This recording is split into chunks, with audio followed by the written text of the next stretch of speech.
my name is Nikki Lee Shipman and I am a watercolor artist, and today we're going to be learning the basics of watercolor painting. And I'm going to flash up my studio setup. It's an at-home setup, and this is the current project that I'm working on. It's a downtown scene of Detroit, and it's going to be about a 1,000-hour project.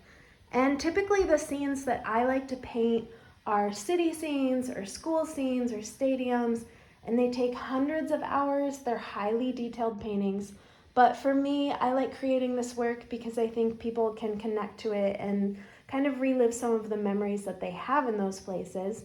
And even if you're just getting into watercolor, this is for fun, I'm going to be showing you the building blocks that are necessary to create paintings like I create, or even really simple paintings if you just want to paint a plant in your home, or maybe just some piece of fruit or something. It's all the same basics and building blocks. So we're going to be getting into it today. And I would also like to build on this tutorial that we're going to be doing and get into some simple projects and then kind of build up to some more complicated projects. So this will be the first video in a series, and I think it'll be a lot of fun. So join in, get your supplies set up, and we will get rolling.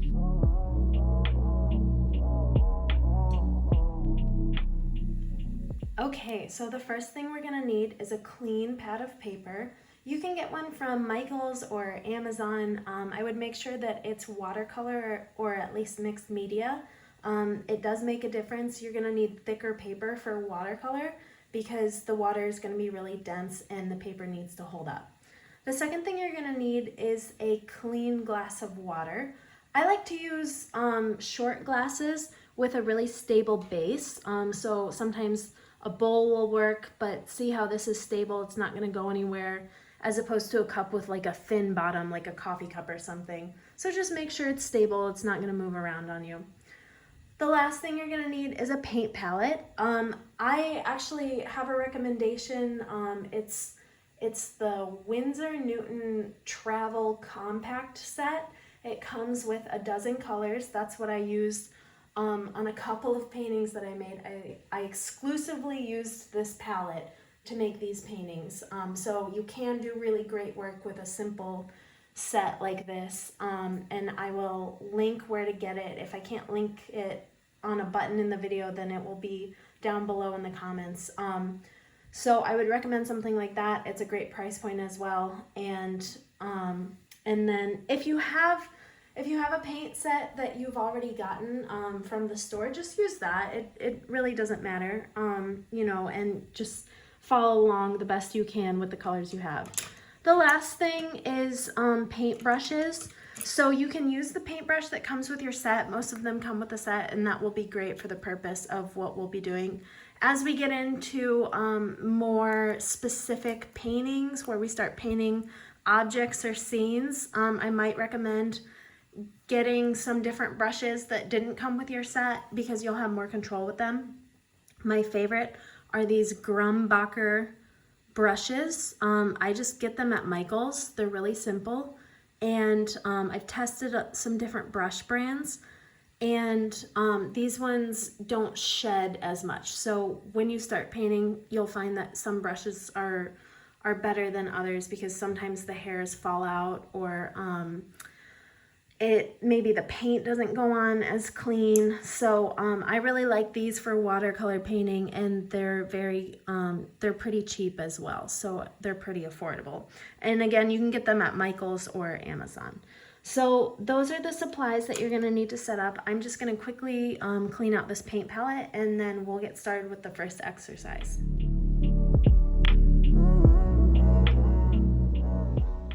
So the first exercise we're going to do is we're just going to get used to painting with watercolor, the density of painting with watercolor. A lot of times you'll see sort of loose, watery watercolor. It's going to look like this. This is sort of the traditional way of painting with watercolor. You get a lot of water, it's a little loose right here, and you'll see strokes like this. And that's sort of a typical way to paint. I like to paint what I call a little bit tighter, where I get less water on my brush and more paint, and you see the difference in the pigment here. There's a lot more water here and a lot more paint here. And this type is how I like to paint. That's where I get all of the detail that I'm able to get, and it's a very different result. So there's different ways you can do it, and people have different styles and preferences. We're going to be practicing more like this, a little bit tighter, more detailed, so that we have more control over the color. And all we're going to be doing is practicing how much water we're using on our palette and putting on our brush. So what I want you to do is I want you to wet your brush a little bit, and you can tap it on a paper towel. Oh, I forgot to mention, you should also have a paper towel set up. And that way you can clean your brush and kind of tap out the excess water. So we're just gonna get a little water on our brush, nothing crazy. It shouldn't be dripping or anything. And it should be like kind of just about to drip. You're gonna stick it in your paint, whatever kind of paint you have, and you just wanna make sure that the paint is loosening up. You want to coat your brush. It should look something like this, where you have a good amount of paint on there. And we're just going to practice making strokes. You can dip in a little more water if you need it, just to loosen up the paint and just to coat your brush. And then we're going to practice making different widths of lines. So we're going to do a nice big thick one first. And you'll find that the watercolor does kind of run out when you get to the end of the line. So you're going to have to get more paint. So we'll get a little more water, go back into the paint, get more on our brush. And now we're going to make a line that's a little not as thick. It's not as wide as the first one. And we're just going to practice making these lines and gaining control of our paints. And we're going to get a little more water on the brush and a little more paint. I'm going to tap out the paint so that I've got a nice clean brush here. I don't have too much water, I don't have too much paint. And we're going to make an even thinner line.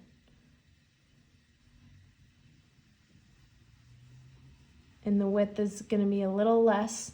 So you can see we're just getting a little skinnier with the lines, and we're just practicing the control. And the last one is as thin as you can get.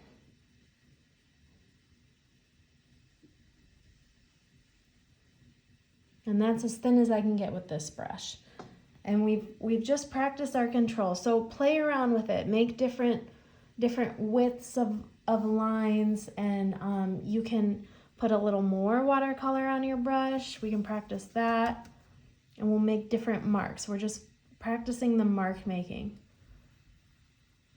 So gain control, and you'll find that your colors will dry out too. They'll dry out pretty quickly on your palette, and you can just take a little water, go back in and revive them. It'll come back for you.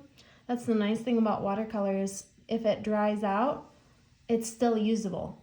Whereas like oil or acrylic, once the paint dries, you can't use it again. It's done. But you really don't waste materials with watercolor, because you can just add water and it'll come right back for you.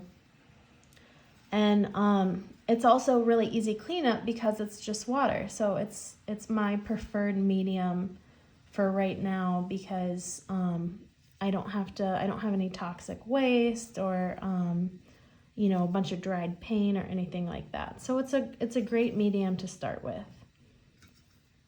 So once you feel like you have some control and you're making some lines and you've practiced making thin and thick lines, we're going to move on. Okay, you guys, so for our next video, we're going to be practicing color mixing. We're going to make a color wheel, and I'll explain a little bit about color theory as well. And we'll definitely use all of that when we start painting simple objects and some simple scenes in the videos after that. Thank you so much for watching today. I hope you guys learned something. If you have any questions or comments, just drop them below and I will get back to you guys the best I can. Thank you again, and I will see you in the next video.